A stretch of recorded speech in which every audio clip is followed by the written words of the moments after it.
Westin. Earlier today, we spoke with former Treasury Secretary Larry Summers, and we asked him about what he thinks of price gouging, as well as any larger lessons we should learn from the collapse of crypto.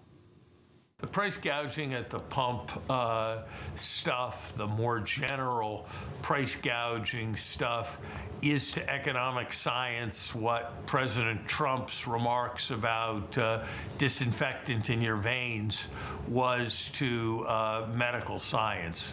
It is dangerous nonsense. There is no material prospect that in any enduring way gouging legislation can have any substantial effect on inflationary pressure.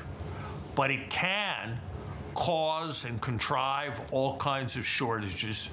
It can distort a complex network of flows between crude and refined product.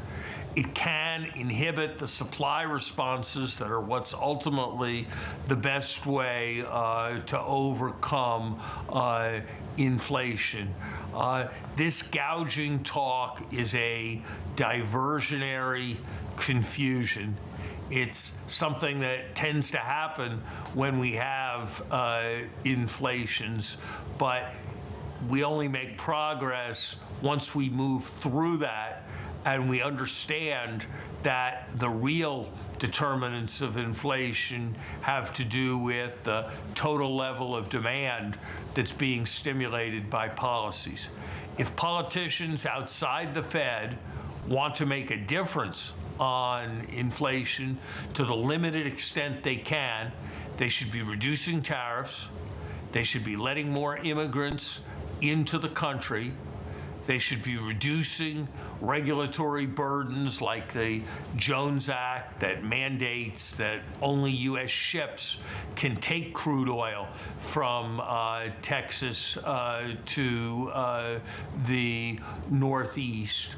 They should be limiting demand by asking borrowers at a moment when they have a better financial condition than any time in a very long time to pay back their student debts rather than maintaining the moratorium.